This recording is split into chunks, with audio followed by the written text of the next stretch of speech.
हाय, welcome back. सो जो last lecture है वो हम लोगों ने एडिशनल एक्सरसाइज से स्टार्ट किया था, राइट? सो चैप्टर नंबर 2 हमारा कंप्लीट हो चुका है, but as I told you कि we are going to do the additional exercise sums also. जिन लोगों की वाट लगी पड़ी है ना, लग रहा है कि बहुत भारी हो रहा है भाई, नहीं हो पा रहा है, फॉर देम आई रिक्वेस्ट कि एडिशनल एक्सरसाइज को अभी ड्रॉप कर दो। देखो एग्जाम्स में नॉर्मली ऐसा लिखा हुआ नहीं है कि कहीं ऐसा राइटिंग में नहीं है, but normally they don't ask, right? In the board exams I'm talking about. But कर लोगे तो अच्छा है, it gives you a lot of confidence, right? कोई ऐसा तो है नहीं सम्स बाहर से आ रहे हैं। But those students who are feeling it really कि बहुत difficult है, अभी तो ड्रॉप ही कर दो, बाद में कर लेना, ठीक है? But जितना किया गया उसको ढंग से करना, others you can proceed with this, right? Now chapter 2 में बहुत सारे सम्स हैं, so looks like it will take a bit of time here, but then we will have to do it, है ना? Let's do it. कभी ऐसा लगेगा तो maybe we can have a longer lecture or maybe 2 lectures I can put it on one day. I don't know. देखते हैं, अभी तो खैर टाइम शेड्यूल पे चल रहे हैं, इसलिए कोई प्रॉब्लम नहीं है, right? So let's take up sum number 2.13. Last time हम लोगों ने 2.12 पहला सम लिया था, एडिशनल का 2.13 ले रहा हूँ मैं। A cube of side B has got charge Q at each of its vertices. Determine the potential and electric field due to this charge array at the center of the cube. तो बहुत simple सा सम है और अच्छा सम है। In fact we can add up something more to it also. ये मेरे पास में क्यूब है, ठीक है? And the length of each of its side is given to you as B. तो ये मेरे पास में B का साइड है। So B इसकी width, height, length सब कुछ ऐसे ही है। एंड इसके हर एक वर्टेक्स पे चार्ज क्यू रखा हुआ है, राइट? हर एक वर्टेक्स पे चार्ज क्यू रखा हुआ है। How many vertexes are there? Total 8, ठीक है? सब पे ये रखा हुआ है। Okay, now there are 2 questions कि what is the potential at the centre and what is the electric field at the centre. In fact मैं इस क्वेश्चन में एक और ऐड कर रहा हूँ, what is the potential energy of this particular system. 3 questions answer करेंगे, पूछे 2 हैं बट हम लोग 3 करेंगे, तुमको तीनों का कंसेप्ट क्लियर हो जाएंगे। नाउ पहला क्वेश्चन करते हैं, what is the potential. Now potential is a vector scalar quantity, simply add up होना है, डायरेक्शन से कोई लेना देना नहीं है। तो पोटेंशियल एट द सेंटर पूछा है, राइट? यहाँ पर पूछा है। तो नाउ ये जो डिस्टेंस है वो हर चार्ज के लिए कितना होगा, राइट? नाउ अगर तुमको सेंटर, तो देखो मैं तो इस वक्त एक रूम में खड़ा हूँ which is kind of rectangular room. I can easily believe it to be a cubicle room. तुम भी जिस भी जगह होगे, most likely you are sitting in a cubicle room. तो अपने रूम को अगर ऐसे करके देखो तो एक कॉर्नर, दूसरा कॉर्नर, तीसरा कॉर्नर, चौथा कॉर्नर, तो ये पूरी वॉल बन जाएगी तुम्हारी, राइट? सामने भी एक वॉल है और 2 वॉल साइड में है, right? In a normal room.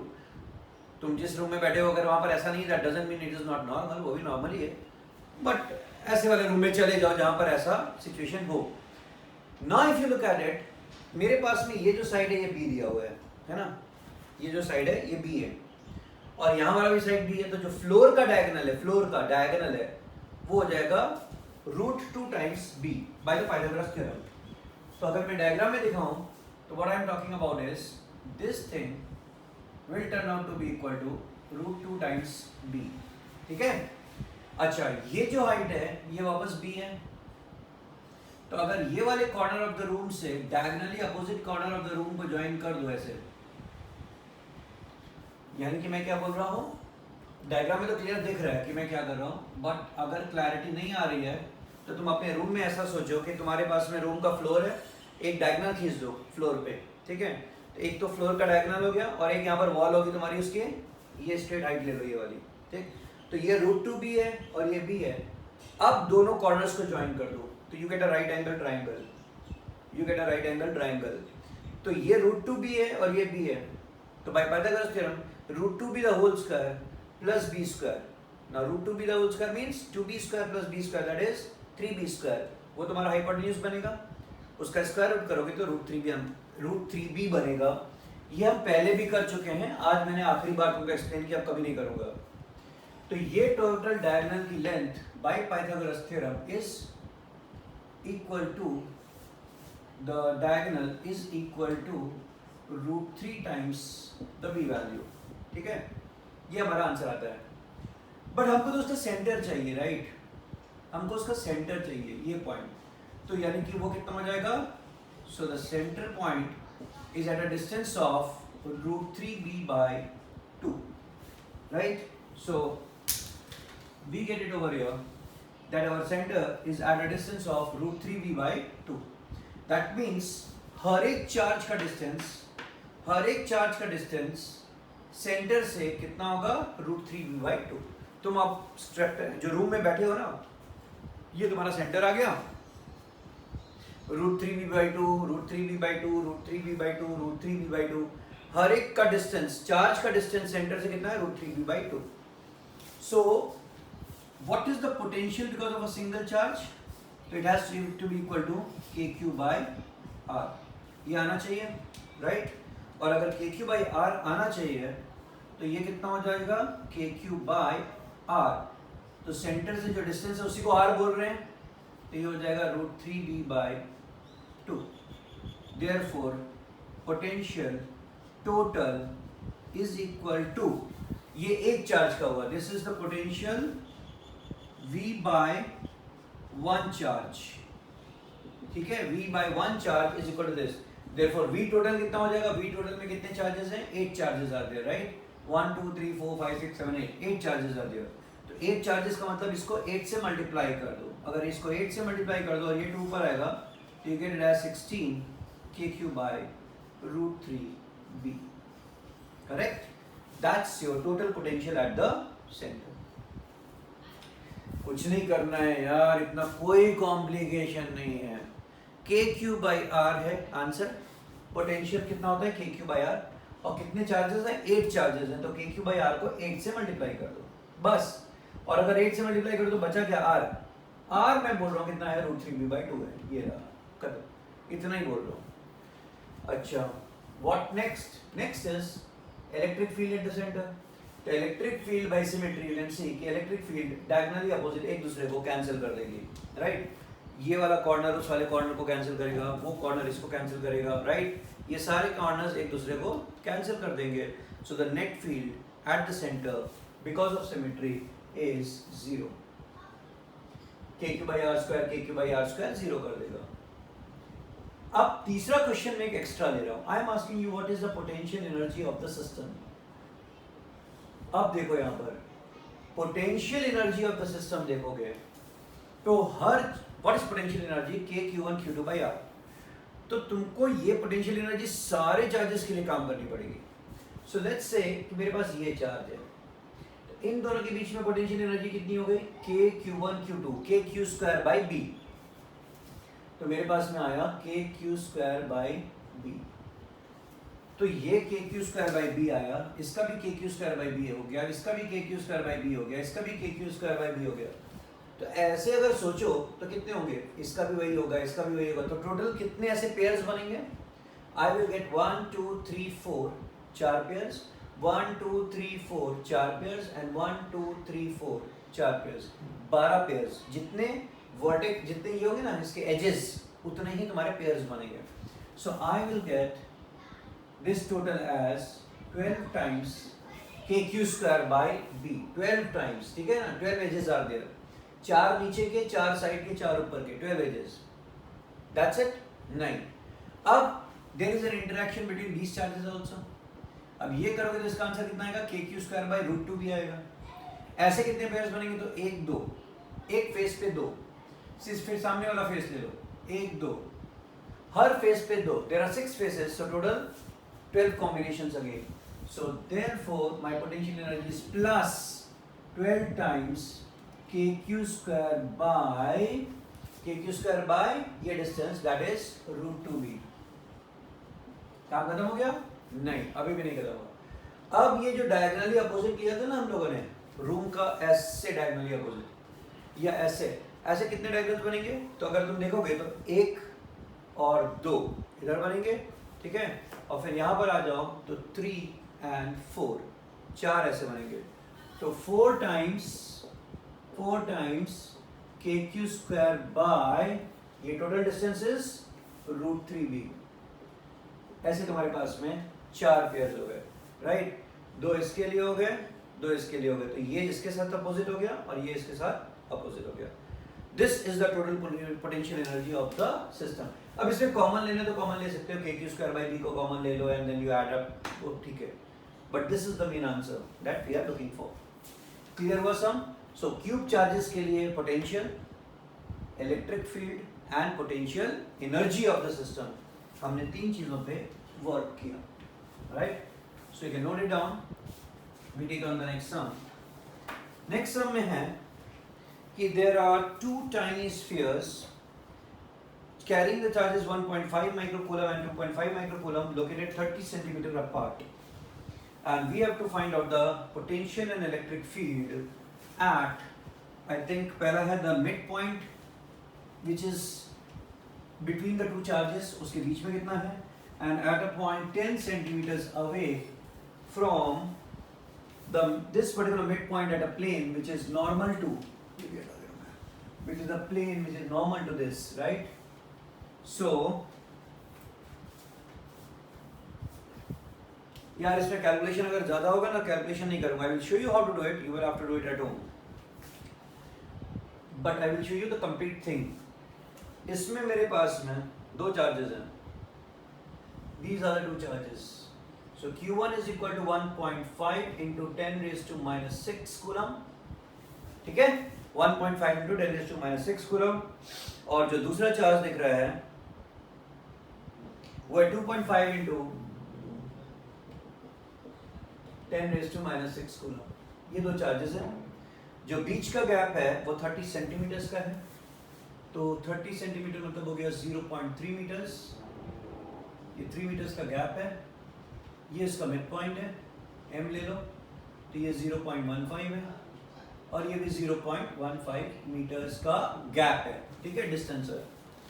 The first question is find out the potential and electric field at the centre. ये पहला क्वेश्चन है, इसके 2 पार्ट्स हैं।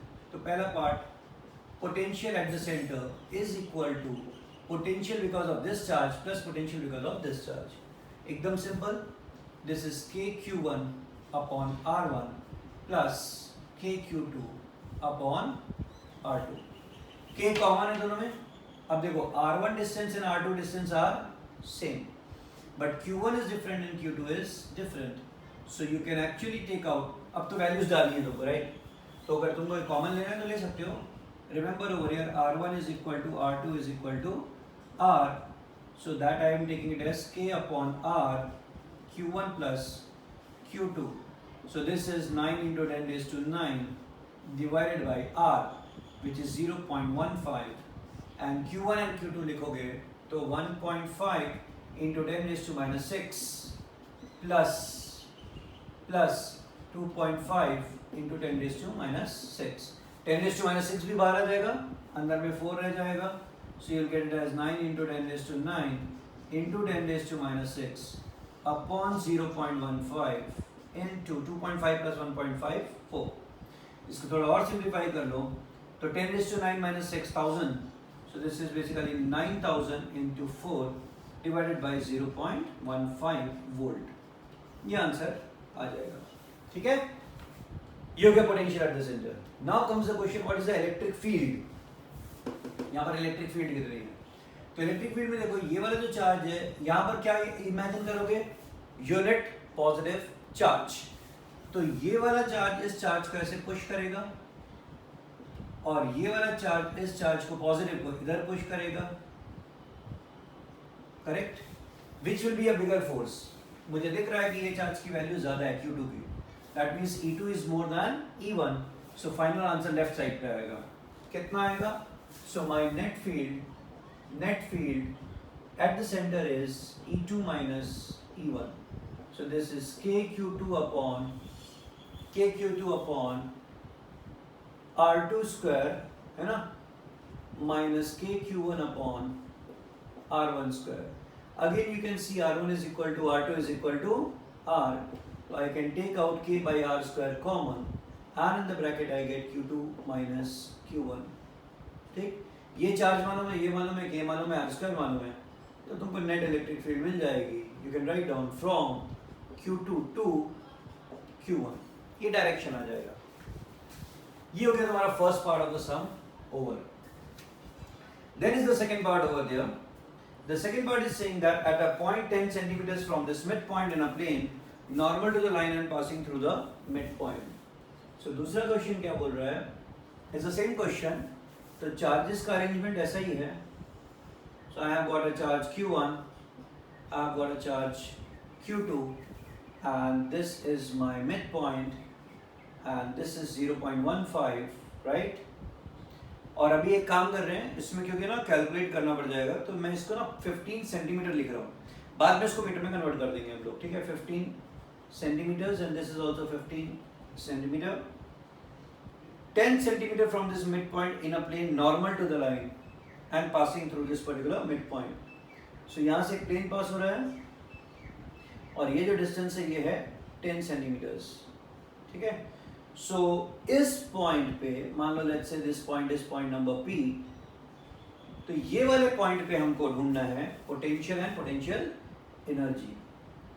If I imagine a unit positive charge Q1 charge, इसको ऐसे धक्का मारेगा तो ये हो जाएगा इलेक्ट्रिक फील्ड 1. ये वाला चार्ज इसको ऐसे पुश करेगा तो ये हो जाएगा electric field 2. So I have to find out the resultant of E1 and E2. Okay. Q1 Q2 मुझे पता है 1.5 into 10 raised to minus 6 coulomb. ये भी हमको मालूम है 2.5 into 10 raised to minus 6 coulomb. So अगर इलेक्ट्रिक फील्ड ढूंढनी है तो दैट्स सो इजी. KQ1 यहाँ पर ये ढूंढोगे तो KQ1 upon this R square. अब ये हमको नहीं पता और ये वाला भी नहीं पता. By symmetry you can see these two are equal. तो ये ढूंढना पड़ेगा ना, तो ढूंढ लेते हैं हम लोग पाइथागोरस से. So R square is equal to 15 square plus 10 square, correct? So that makes it is 225 plus 100, that is 325. Now this is not a perfect square, right? But ठीक है. So R is equal to root of 325 centimeters, or now I can write it as it is root of 325 into 10 raised to minus 2 meters. तो basically मुझे ना ये R मिल गया. ये R दोनों side का मिल गया. कितना? Root of 325 into 10 raise to minus 2. ठीक. अब हम लोग अपना काम कर सकते हैं. तो क्या काम किया जाए? तो पहले हम लोग पोटेंशियल ढूंढ लेते हैं, because that's a easier thing to do. ठीक है ना. तो पहले हम लोग पोटेंशियल ढूंढ लेते हैं. So what is the potential over there at that point number P? So at point number P, ये सेकेंड पार्ट हम लोग कर रहे हैं ना, B पार्ट. तो वहां पर electric potential at point number P is equal to V1 plus V2. This is equal to, इसकी वजह से कितना आ गया? KQ1 bye R. तो KQ1 बाय R एंड दूसरे की वजह से हो गया KQ2 by R. Once again I can find out K by R common. I will get it as Q1 plus Q2. But R कितना लोगे? ये वाला लोगे, correct? Root 325 into 10 raised to minus 2, 9 into 10 raised to 9. These two values are known. तो ये answer आ जाएगा. अब बारी आई इलेक्ट्रिक फील्ड की. तो इलेक्ट्रिक फील्ड E1 कितना होगा? तो E1 will be equal to KQ1 by R square and E2 will be equal to KQ2 by R square. Can you find out E1 and E2? Easily I can find it out. तो ये तो मुझे मिल जाएगा, ये भी मुझे मिल जाएगा. ठीक. यहाँ पर अब क्या है, मुझे क्योंकि नेट रिजल्टेंट चाहिए, it has to be equal to under root of E1 square plus E2 square plus 2E1 E2 into cos of theta. तो E1 तो मिल जाएगा, E2 भी मिल जाएगा. थीटा कैसे मिलेगा? थीटा कैसे मिलेगा? मिल तो जाएगा, लेकिन इस बार ये एंगल्स यहाँ पर 90 डिग्री जैसा नहीं बन रहा. अगर 90 होता ना ये एंगल, यहाँ पर ये वाला एंगल 90 हो जाता ना, तो cos 90 0, तो E1 square plus E2 square under root answer आ जाता. बट अभी थीटा हमारे पास डायरेक्ट नोन नहीं है. नाउ थीटा ढूंढने का एक तरीका है मेरे पास. Can I find out this angle? The answer is yes. कैसे? साइन थीटा और tan थीटा ले लो. tan theta is equal to opposite upon adjacent. So I can find out tan theta is equal to 10 by 15, that is 2 by 3. Now यहाँ से हमको theta की value मिल जाएगी tan inverse of 2 by 3, tan inverse of 0.667, ठीक है। कहाँ से मिल जाएगी? वो जो टेबल आती है लॉगरिथमिक टेबल, 11 में भी सिखाया था। tan टेबल जाके देखो 0.667 के करस्पॉन्डिंग वैल्यू ढूंढो तो तुमको आंसर मिल जाएगा। Once you get this answer theta, तो हम लोगों को जो आंसर मिलेगा वो मिलेगा ये वाला, ये भी मिल जाएगा हमको, right. So this is my vertical, correct, this is my vertical. तो अगर ये थीटा मिल गया तो ये एंगल कितना मिलेगा? ये हमको मिलेगा 90 माइनस थीटा, करेक्ट। तो ये एंगल मिल गया हमको 90 माइनस थीटा। अगर ये 90 माइनस थीटा मिल गया तो हमको ये एंगल मिल जाएगा, this is your 90 minus theta. हो गया? कैलकुलेट करना पड़ेगा, मैंने नहीं किया अभी, तुम करना है इसको, that is what I am saying. Calculations involved है, so I am asking you to do at home. तो ये तो काम हमारा खत्म हो गया, राइट। बट डू रिमेंबर कि ये वैल्यू अलग आ रही है इवन की, E one value is different and E two value is different एंड ये एंगल कुछ अलग सा ही आएगा। अच्छा, what about this remaining angle second वाला? तो वापस tan थीटा इसको भी करोगे तो अगेन 10 by 15 आ जाएगा, अगेन तुमको ये एंगल मिलेगा, अगेन ये 90 माइनस थीटा होगा, that means this angle is also 90 minus theta, ठीक। सो बाय दिस मुझे ये टोटल एंगल मिल जाएगा बीच का, ये टोटल, और इसको तुमको थीटा नहीं लिखना, इसको थीटा मत लिखो अदरवाइज कंफ्यूजन होगा। Let's put it as cos of alpha, and what is alpha मेरा? तो alpha is 2 times 90 minus theta, that is 180 minus 2 theta, ठीक है, दैट इज 180 माइनस 2 थीटा। तो once you get this theta, once you get this theta, वो यहाँ पर डालोगे तो तुमको अल्फा की वैल्यू मिल जाएगी। Once you get this value, then e1 square plus e2 square plus 2e1 e2 cos of alpha, that will be your final answer. Clear sir? So it's a long one, calculator लेके करना पड़ेगा क्योंकि angle टेढ़े मेढ़े आएंगे, ठीक है, direct answers नहीं आएंगे, and therefore you will have to work on it. Remember e1 and e2 symmetrical भी नहीं है, अलग अलग वैल्यूज के साथ हैं, ठीक है। So I think this is good enough, you can proceed from here, right? Once this is over, let's proceed to actually question number 2.15 and 2.16 and 2.17. These three are theoretical. I don't know, मतलब अगर तुमको लग रहा है कि basic में कुछ इस पे भी डिस्कस करूँ तो कर सकता हूँ। I don't know, really I don't know. मतलब ऐसे तो जो है डायरेक्ट कुछ नहीं पूछने वाले, but because we are taking up everything, if you want I can discuss it out. तुमको मुझे ना कॉल्स में बताना पड़ेगा तुमको ये सब चाहिए कि नहीं, और अगर बोलो तो मैं बहुत ब्रीफली डिस्कस भी कर लेता हूँ। चलो, ये तो मेरे ख्याल से पॉज करके लिख लिया होगा। So what I do is over here is कि I will write down over here 2.15, बहुत ब्रीफली लिखूंगा बट तुम्हारा काम चल जाएगा जो लोग कर रहे हैं। A spherical conducting shell of inner radius r1 and outer radius r2 has got a charge of q. A charge q is placed at the center of the shell, right? What is the surface charge density on the inner and the outer surfaces of the shell? ये मेरे पास में एक ऐसा, मेरे पास में sphere है जिसके अंदर में मुझे यहाँ पर टोटल चार्ज कैपिटल Q दिया हुआ है, right? The charges are normally always residing on the surface of the any particular conducting surface. अगर स्फीयर है तो उसके टॉप पे होंगे, अंदर नहीं होते हैं, ठीक। बट यहाँ पर क्या दे रहे हैं ये लोग कि तुमने यहाँ पर एक चार्ज रख दिया स्मॉल q, राइट, कैविटी में, कैविटी मतलब हॉलो पार्ट में कैपिटल q रख दिया। जैसे ही यहाँ पर प्लस q रखोगे, remember in one of the live lectures also, last परसों जब किया था ना, ये लिया था मैंने, यहाँ प्लस q रखोगे तो अंदर के सरफेस पे यहाँ पर तुम्हारे पास नेगेटिव चार्जेस अट्रैक्ट होके आ जाएंगे। कैसे? जो सामने ये वाला शेल पड़ा है, इस शेल के अंदर में it is made up of a metal. Metals have got free electrons, so the free electrons will transit and accumulate in this particular inner region with a value equal to minus q, इसको balance करने के लिए। और अगर ये area से यहाँ पर माइनस q चार्जेस मूव कर गए इलेक्ट्रॉन्स, तो यहाँ पर एक्सटर्नल पार्ट में एक और चार्ज डेवलप हो जाएगा प्लस q। सो अब तुम्हारा कॉन्फ़िगरेशन कुछ ऐसा दिखाई देगा।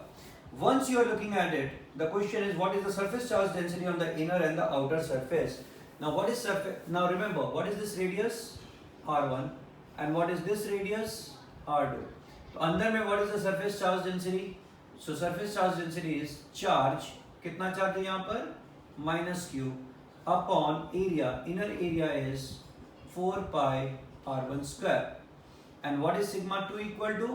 Outer वाले side में, outer वाले में it is q plus q divided by what is the area of this sphere outside?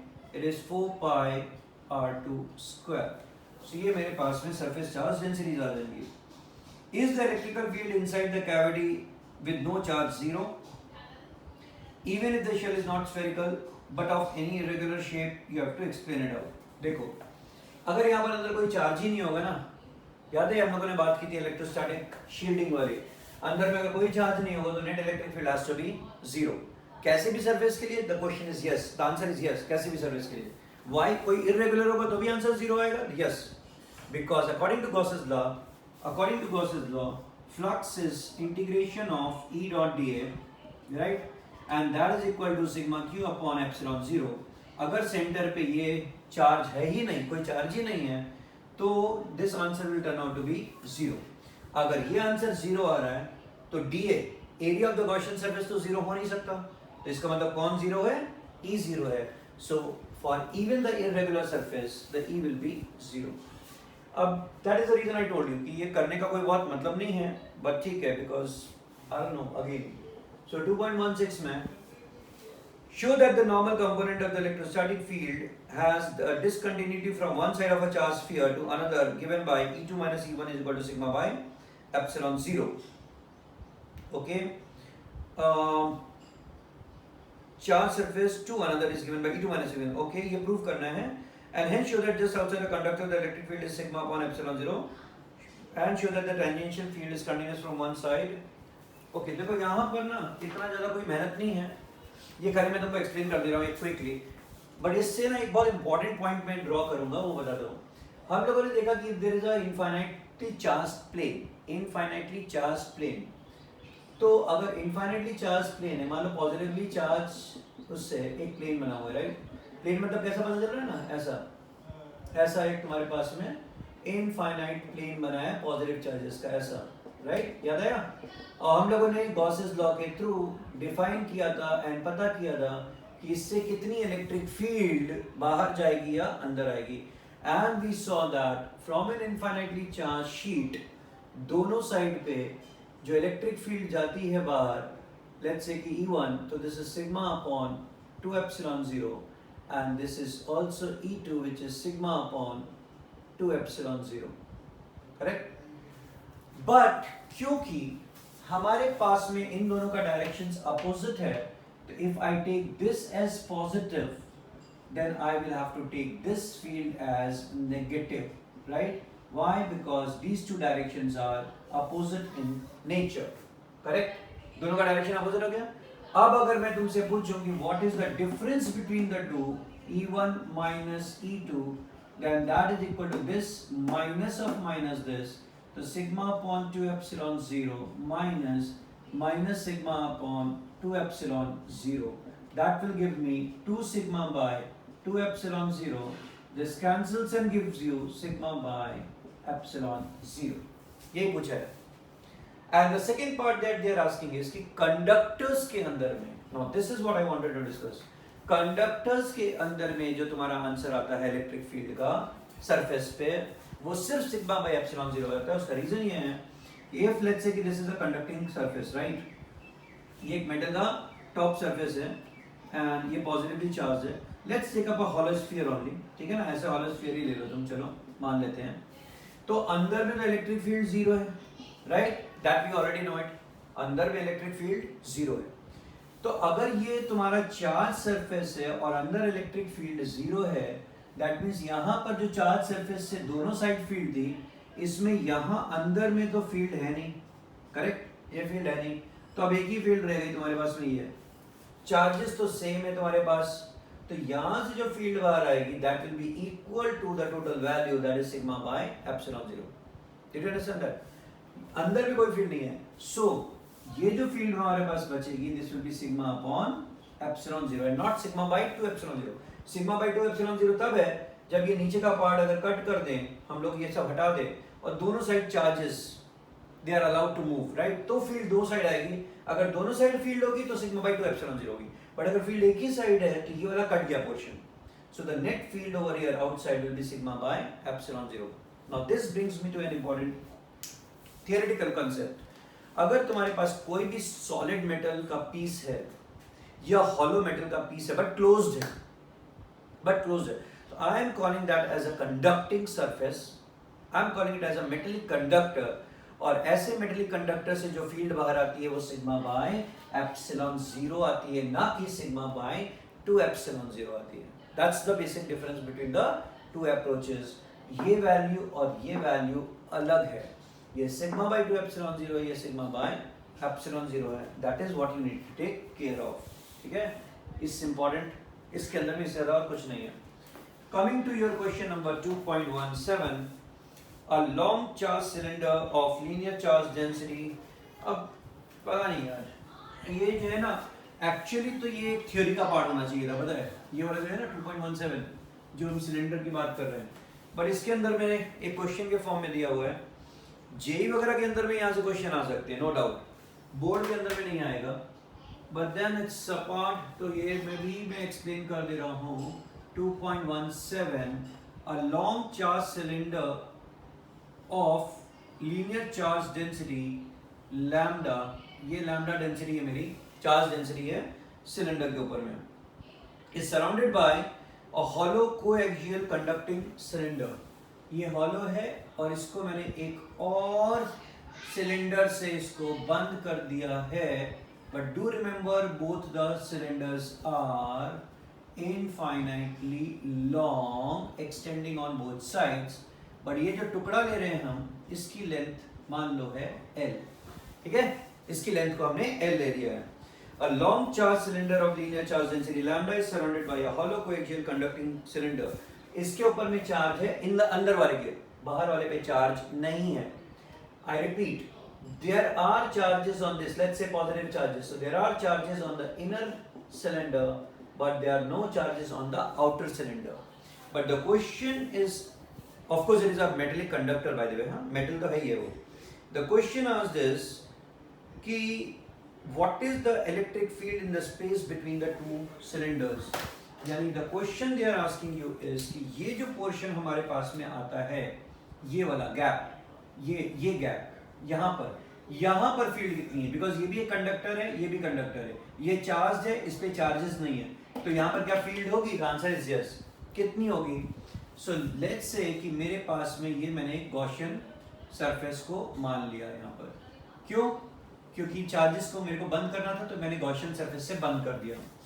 और ये गॉसियन सरफेस का जो सिलेंडर है वेरी सॉरी, उसका रेडियस मैंने ले लिया r. ठीक है, इसका रेडियस मैंने ले लिया r, और इसकी जो लेंथ है वो तो अभी भी एल ही रखी मैंने. ठीक है, मैंने क्लोज कर दिया. फील्ड लाइंस नेचुरली खाली ऐसे बाहर जा रही हैं, ये और यहाँ से एंड से कुछ नहीं निकल रहा है. Refer to the previous lectures, जहाँ पर हमने डेरिवेशंस किए हैं बुक के हिसाब से. तो there is no field coming out from the ढक्कन्स. याद आएगा? No field coming out from the ढक्कन्स, ओनली फ्रॉम दिस सरफेस. तो अगर मैं तुमसे इस कंडीशन में पूछूं कि व्हाट इज माय फ्लक्स, तो पहला हो जाएगा integration of E dot D A, which is E D A cos theta, E D A cos 0, क्योंकि सरफेस का एरिया वेक्टर एंड E का साइड सेम है, एंगल सेम है, एंगल 0 है दोनों का, because vectors is same in the same parallel vectors. Now E dA cos 0, तो E into A आएगा, तो E into area. What is the area of the surface area of the cylinder, Gaussian surface cylinder? So it is 2 pi RH. So 2 pi RH, where H is your L. And this flux must be equal to sigma q by epsilon 0. This must be equal to sigma q by epsilon 0. But हमारी density कितनी है lambda? It is charge per unit length. So my charge is how much? Lambda into L. So this is lambda into L. Charge की जगह मैंने क्या लिख दिया? Lambda into L by epsilon 0. Now if I equate these two, L तो cancel हो जाएगा तुम्हारा सीधे सीधे, चला गया. तो मेरी इलेक्ट्रिक फील्ड कितनी आ गई? Lambda divided by 2 pi r, नीचे आ जाएगा 2 pi r into epsilon 0. और इसको भी अगर तुम 2 से मल्टीप्लाई कर दो, मल्टीप्लाई डिवाइड कर दो, तो ये हो जाएगा 4 pi epsilon 0 into R. 1/4 pi epsilon 0 is k, so I can very well write down this is equal to 2k lambda by r. बहुत ही इंपॉर्टेंट रिजल्ट है ऐसे सिलेंडर्स के लिए. 2k lambda by r. It's a really good electric field measurement इसको देखने के लिए, right? Again, I am telling you कि ये सब बोर्ड्स के पर्सपेक्टिव से नहीं है. जेई नीट में डेफिनेटली है, right? You can do it. So जिन लोगों को बहुत प्रॉब्लम लग रही है मत करो. That's all I can recommend. ठीक है, करोगे तो अच्छा ही है, क्योंकि कोई इस्लाम इधर उधर से पूछते हैं ट्विस्ट करके तो आ जाएगा. But otherwise you are not required to be, you are not suppose to do it. Coming to 2.18, right? ये डेरिवेशन का भी पार्ट है और इसका रिजल्ट बहुत इंपॉर्टेंट है. ये वाले सब का 2.17 का है ना, तो वो जरा आप लोग देख लेना. ये हटा दे रहा हूं मैं आप सब. So let's come to the next part, next sum basically, that is your 2.18, right? So sum number 2.18. In a hydrogen atom, the electron and proton are bound at a distance of about 0.53 angstrom. ठीक है, तो hydrogen में होता ही कुछ नहीं है यार. एक प्रोटॉन होता है, पॉजिटिव चार्ज है, और इसके चारों तरफ एक नेगेटिव चार्ज है, राइट?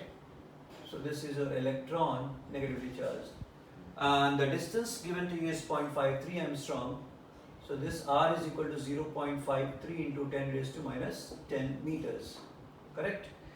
एंड सो इसको प्लस ही ले लो, इसको माइनस ही ले लो. And question is estimate the potential energy of the system in electron volt, taking the zero of the potential energy at infinite separation from the electron. That's fine. Infinite पे zero मारना है, तो यहाँ पर हमको potential energy को निकालना है. So what is the potential energy of the system? बहुत सिंपल है, k q1 q2 by r. खत्म. अब ये क्या हो जाएगा? 9 into 10 raised to 9 हो जाएगा. q1 पॉजिटिव, q2 नेगेटिव, ठीक है ना? So एक हो जाएगा plus 1.6 into 10 raised to minus 19. एक हो जाएगा minus 1.6 into 10 raise to minus 19 divided by 0.53 into 10 raise to minus 10 the whole square. तो ये आंसर जो भी होगा वो नेगेटिव में आंसर आ जाएगा, करेक्ट? इतने जूल्स ऑफ एनर्जी. बट तुमको जूल्स को किस में कन्वर्ट करना है? इलेक्ट्रॉन वोल्ट में. कैसे कन्वर्ट करेंगे? सो दिस आंसर, जो भी आंसर आएगा, that answer divided by 1.6 into 10 raised to minus 19 कर दोगे तो तुम्हारा आंसर इलेक्ट्रॉन वोल्ट में कन्वर्ट हो जाएगा. Minus this much electron volt. खत्म. ये तुम्हारा आंसर आ जाएगा. ये तुमको कैलकुलेट करना पड़ेगा भाई, मैं नहीं कर रहा हूँ. ये तुम्हारा पोटेंशियल एनर्जी इलेक्ट्रॉन वोल्ट में आ गया, ठीक?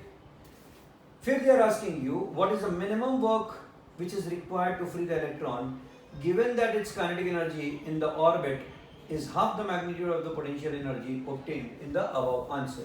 अब मान लो ये आंसर तुम्हारे पास में आ रहा है x, मान लो आंसर आ रहा है x. सो वो क्या बोल रहा है कि काइनेटिक एनर्जी जो होगी वो कितनी हो जाएगी? वो हो जाएगी प्लस x बाय 2. देखो kinetic energy, potential energy is always negative. More the negative energy more stable the system, ठीक है? बट जो काइनेटिक मूवमेंट हो रहा है, अरे यार वो ग्रेविटेशन वाला चैप्टर 11th स्टैंडर्ड का, बिल्कुल वही काम हो रहा है वहां पर. If you remember our total energy used to be equal to potential energy plus kinetic energy. अब ये जो पोटेंशियल एनर्जी आ रही है मेरी माइनस x, और ये जो काइनेटिक एनर्जी आ रही है वो आ रही है प्लस x बाई 2, ठीक? सो मेरा overall answer is minus x by 2. ये एनर्जी मेरे सिस्टम में प्रेजेंट है अभी भी. ये नेगेटिव क्या दिखा रहा है? नेगेटिव ये दिखा रहा है कि my proton is holding the electron. उसको पकड़ के रखा है उसने इलेक्ट्रोस्टैटिक फोर्स से. कितनी एनर्जी से? इतने जूल्स ऑफ एनर्जी से. ठीक है ना? अब ये इलेक्ट्रॉन वोल्ट कर रहे हो तो इतने इलेक्ट्रॉन वोल्ट ऑफ एनर्जी से पकड़ के रखा हुआ है. तो अगर मुझे इसको फ्री कर देना है इलेक्ट्रॉन को, तो मुझे इसको कितनी एनर्जी सप्लाई करनी होगी? How much extra energy I have to supply to allow this electron to become free? ये फ्री होकर अपना छुट्टा घूमने शुरू कर दे. कैसे पॉसिबल है? So I will have to supply, I will have to give how much energy? Plus x by 2 electron volt of energy to make the electron free. ठीक है? सो ये तुम्हारा आंसर आ जाएगा. एक और क्वेश्चन भी है What are the answers in A and B above if the zero of the potential energy is taken as 1.06 angstrom of separation? Now actually question का मतलब क्या हो रहा है कि मान अभी जीरो हमारा आंसर कहाँ था, इनफाइनाइट पे जीरो था पोटेंशियल, तो ये वाला जो आंसर आया वो पोटेंशियल एनर्जी आ गई. बट इफ आई से कि माय जीरो पोटेंशियल एनर्जी यहाँ पर जो है which is a distance of r dash, distance ले लो मान लो, और ये दिया हुआ है तुमको 1 पॉइंट कितना गया 1.06 एंगस्ट्रॉम, यानी इसका डबल हो गया बेसिकली ना, तो 1.06 into 10⁻⁻10 मीटर्स.